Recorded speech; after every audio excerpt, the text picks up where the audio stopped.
This is CGTN, China Global Television Network.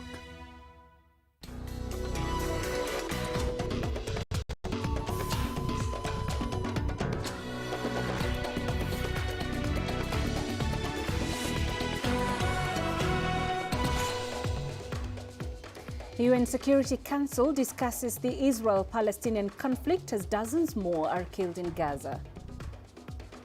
India records more than 4,000 coronavirus deaths as the capital Delhi sets up oxygen concentrator banks for patients. And how the Indian COVID crisis has affected Kenyans seeking medical treatment. Hello and thank you for joining us on Africa Live. I am Peninah Karibe. Also coming up this hour.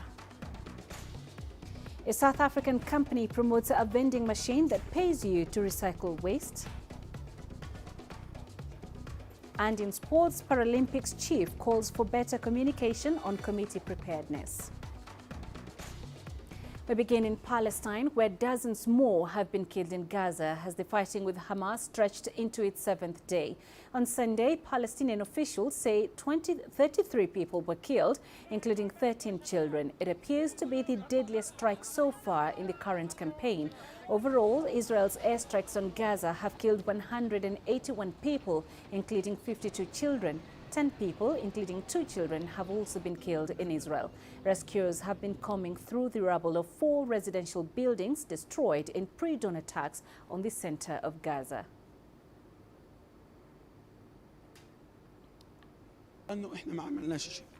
We arrived at the site of the bombing and started searching. We found injured people under the rubble. We pulled out a woman and a young man. There are still others. The United Nations Security Council has been holding an emergency open meeting on the conflict between Israel and Palestine in Gaza. The meeting is chaired by China's Foreign Minister Wang Yi via video link as China holds the presidency of the Security Council this month. Addressing the meeting, United Nations Secretary General Antonio Guterres called for an immediate end to the fighting between Palestinians and Israelis. Guterres said he is appalled by the increasingly large numbers of Palestinian civilian casualties, including many women and children from Israeli strikes in Gaza. He also decried Israeli fatalities from rockets launched from Gaza. On his part, Chinese Foreign Minister Wang Yi gave a 4-point appeal calling for an immediate ceasefire and end to violence, humanitarian assistance for the victims, international cooperation to end the violence, and the two-state solution to the Palestinian question. Let's listen to part of Wang Yi's speech. The escalation of conflicts between Israel and Palestine has caused heavy casualties, including those of women and children. The situation is dangerous and urgent. It calls for an immediate ceasefire and stop of violence. The international community must take actions right now and make every effort to avert further deterioration of the situation, prevent the region from backsliding into turbulence, and protect people's lives. Colleagues, the Palestinian question remains at the heart of the Middle East situation. Without stability in the Middle East, there can hardly be tranquility in the world. Only when the Palestinian question is resolved in a comprehensive, just, and durable manner can lasting peace and common security be truly realized in the Middle East. The Organization of Islamic Cooperation strongly condemned the recent Israeli attacks against Palestinians. OIC's 57 member states said that Israel is violating international law and UN resolutions. Saudi Arabia called for an emergency meeting to discuss the unfolding situation. Here's Adel Mahri with more. After the Arab League strongly criticized Israel during an emergency meeting last week, Saudi Arabia rallied more international support on Sunday. As the current chair of the Organization of Islamic Cooperation, Riyadh called for an emergency foreign ministers meeting to discuss the latest Israeli attacks on Palestinians. The 4-hour virtual meeting ended with unanimous agreement to strongly condemn Israel's latest military escalations against Palestinians in Gaza and Jerusalem. They accuse Israel of deteriorating stability and security in the region and asked it to refrain from tampering with Al-Aqsa Mosque. OIC called upon the international community to intervene in order to save innocent lives. Meanwhile, Palestinian Foreign Minister Riyad al-Maliki accused Arab states which recently normalized ties with Israel for fueling the current crisis. And at least 10,000 citizens have been displaced and hundreds of homes destroyed. Adel Mahroui, CGTN, Cairo. Ethiopia's general elections have been postponed indefinitely. The Electoral Board said logistical challenges and security concerns drove its decision to delay the polls. Many, including opposition parties, have reportedly welcomed the move. Here's CGTN's Gurum Chala with more on that. The much anticipated general elections of Ethiopia were scheduled to take place on June 5. That is less than a month to go. But now the National Electoral Board says there will be no election on that particular day and has not announced a new date. Head of the Electoral Board, Burtukan Eksa, cited logistical delays. She said finalizing voter registration, training electoral staff and printing and distributing ballot papers cannot be done on time. Reportedly, most of the opposition parties as well as the ruling Prosperity Party have welcomed the decision of delaying the polling date. Parties are expected to organize stronger election campaigns in the meantime. According to the National Electoral Board of Ethiopia, the polls won't be delayed by more than a few days or weeks, but said it will definitely not be more than 3 weeks in general. Gurum Chala, CGTN, Addis Ababa, Ethiopia. Meanwhile, Zimbabwe's High Court has dealt a blow to President Emmerson Mnangagwa after it ruled his decision to extend the term of the Chief Justice as unconstitutional. Farai Mokutuya tells us more. On May 11th, President Emmerson Mnangagwa extended the term limit of Chief Justice Luke Malaba by another 5 years, despite the fact that he was due to turn 70 this month, the maximum age limit to hold the office. A group of lawyers challenged the legality of that term renewal and a constitutional amendment that raised the age limit to 75. 3 judges of the High Court who presided over the case ruled that Malaba had ceased to be the Chief Justice at midnight on Saturday, the day he turned 70. Zimbabwe's government has responded angrily. In a tersely worded statement, Justice Minister Ziyambi said the state does not accept the ruling and alleges the judiciary has been captured by foreign forces. He said state lawyers have been instructed to appeal against what he termed a meaningless and baseless ruling first thing on Monday morning. Civic society organizations and the opposition accuse President Mnangagwa of trying to influence the judiciary through this term extension and after his ruling ZANU-PF party used its parliamentary majority to pass a constitutional amendment that allows Mnangagwa to appoint senior judges without them being vetted. The government denies these allegations. Farai Mokutuya, CGTN, Harare, Zimbabwe. You're watching Africa Live. Let's take a short break. Coming up, a South African company promotes a vending machine that pays you to recycle waste.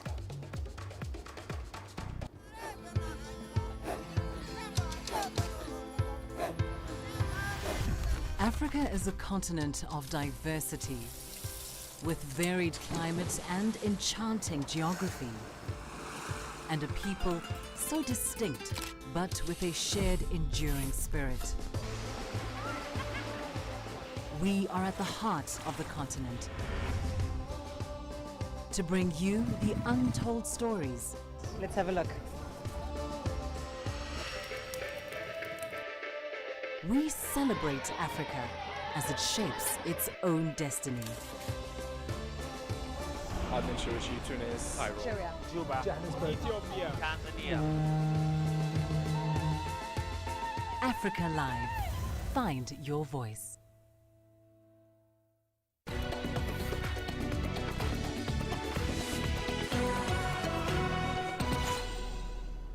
India's COVID-19 crisis continues at alarming levels. It reported over 311,000 new cases in a day.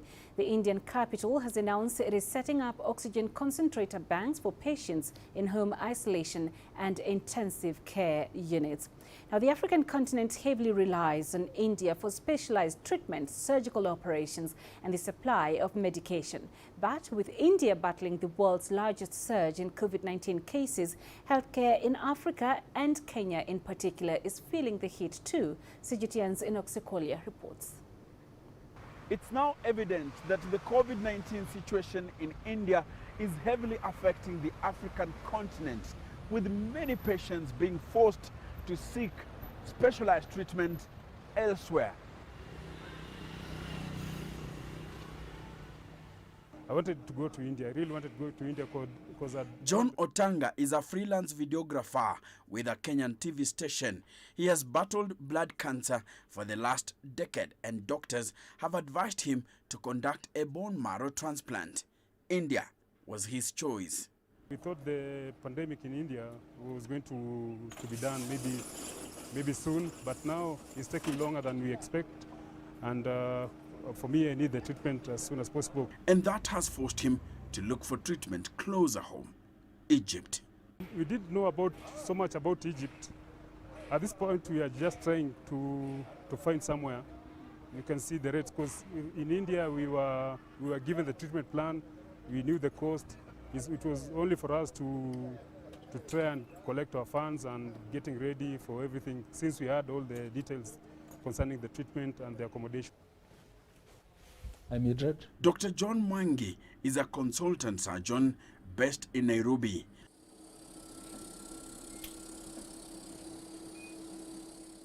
He says India's health crisis has a far-reaching impact on the African continent.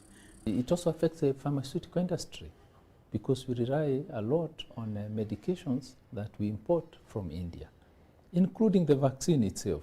You know, we got the first dose, but we have not managed to get the second dose because there are limitations in production and availability, access. India's temporary ban on COVID-19 vaccine export is slowing Africa's inoculation efforts. Most countries were relying on jabs from the Serum Institute of India. According to Dr. Mwangi, India's COVID-19 crisis should be a wake-up call for the African continent. He says governments need to invest in healthcare, from infrastructure development to specialized training of healthcare workers. And now people are opening their eyes and seeing what are the local resources, what is the infrastructure, what is the capacity, what can be done locally. John Otanga agrees. It can be done in Kenya as long as we have the required facilities. For John Otanga, revising his plans for the bone marrow transplant has come at an extra cost, but he hopes Egypt will still give him the services he needs. Enoxekolia, CGTN, Nairobi, Kenya. And as we've been reporting, the conflict between Palestine and Israel entered its 7th day today. The United Nations Security Council has in the meantime been holding an emergency open meeting on that conflict. Let's get more from our correspondent William Denslow. He joins us on the phone from New York. William, what more can you tell us from the UN Security Council meeting? Well, essentially this was an opportunity for council members to hear directly from Tor Wennesland, who is the UN Special Coordinator for the Middle East, to really provide council members with an opportunity to hear the latest on what is happening on the ground. Now, he said that the recent escalation in violence could risk further radicalization in the region. He said that council members must take action to allow parties to step back from the brink, welcoming a unified statement from the Security Council. Of course, that's something that is very much being urged by China's Foreign Minister Wang Yi, who of course chaired this meeting. Now, there's also an opportunity for council members to hear directly from representatives of both Israel as well as the Palestinians. Now, Israel's permanent UN representative Gilad Erdan really questioned how the Security Council members would react if it was them that were facing rocket fire coming in onto their territory. Now, in sharp contrast, we also heard from the Palestinian Minister of Foreign Affairs, Riyad al-Maliki, who said that there were no words that can describe the horrors his people are enduring. He asked what further action the UN Security Council could take. Now, a common theme coming out of this meeting from a number of members of the UN Security Council, echoing that statements made by the UN Secretary General Antonio Guterres, is the call for an immediate end to the violence and a stop on both sides to what we're seeing as an increase in the amount of civilian casualties. All right. Thank you very much for that update. William Denslow on the line from New York. 7 weeks after the grounding of the Ever Given cargo ship in the Suez Canal, Egypt announced plans to expand its vital waterway. The Canals Authority will lead the biggest expansion plan for the canal since 2014. It will create a parallel 10-kilometer long channel and will widen and deepen the existing waterway. Here's Adel Mahuri with more. In 2014, the first national project the Egyptian President Abdel Fattah el-Sisi led was to introduce expansions to the Suez Canal. In March, when the massive Ever Given ship blocked the canal entirely, Egypt realized it needed to introduce more expansions. Last week, Sisi unveiled the details of the new development program for Egypt's vital waterway. This was part of the plan the Canal Authority made before, plans to redevelop the entire navigation waterway. It was planned for a later stage. After the last incident, it's now time to proceed with these plans. The canal has the resources this time and can proceed to implement. The Suez Canal development is very special to President el-Sisi. He is personally following up on the matter. When the ship was refloated, President el-Sisi visited the Suez Canal to highlight its importance and shed light on how the Egyptians are keen to manage it well. Egypt is planning to dig a new 10-kilometer long waterway to stretch the double lane of the canal to 82 kilometers. The existing one-way channel will be widened by 40 meters and deepened to 72 feet, up from 66. Suez Canal Authority Chairman Osama Rabia said the new dimensions were based on the size of the Ever Given and its load of the 18,500 containers.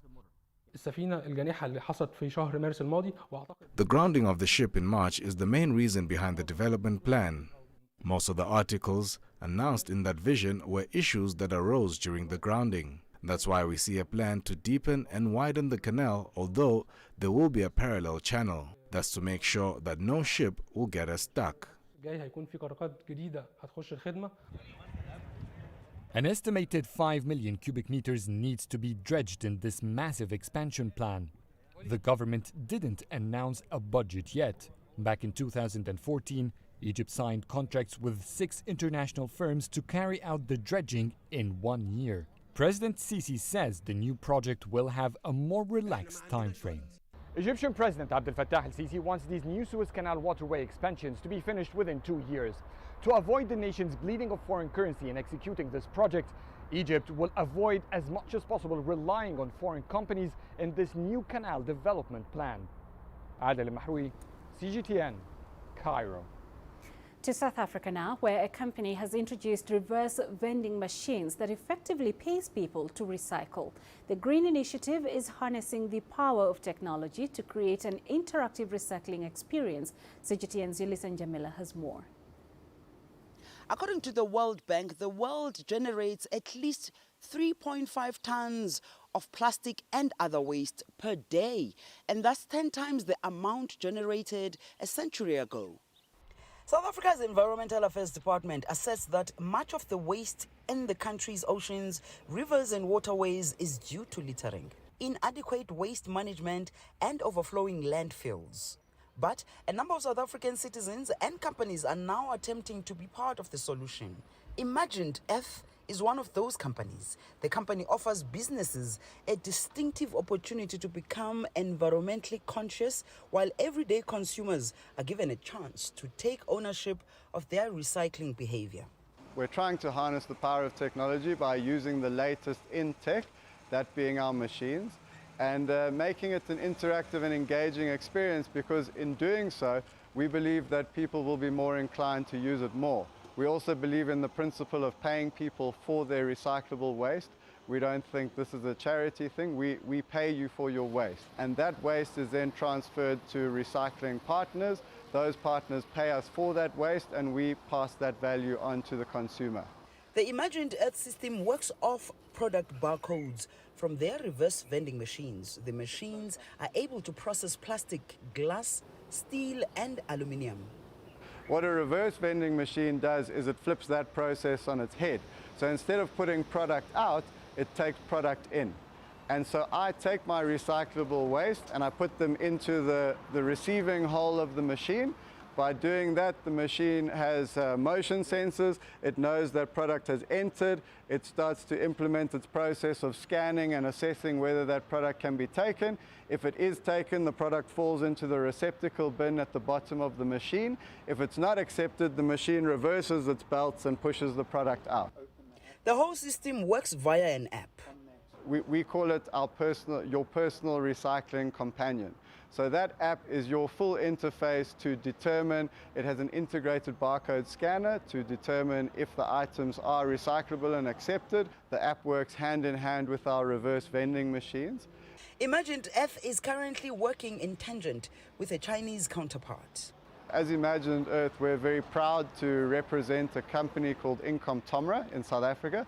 Incom Tomra is a joint venture between Incom, which is the largest recycling company in China, and Tomra, which is the largest producer globally of reverse vending machines. So it's a Beijing-based company, and you have this marriage of a huge amount of knowledge of recyclable waste and recyclables and the process of handling the back end, coupled with Tomra's expertise in sorting that waste via reverse vending machines. There are now about 25 machines placed around Gauteng and the Western Cape province. Yudisa Njamela for CGTN in Johannesburg, South Africa. And coming up in sports,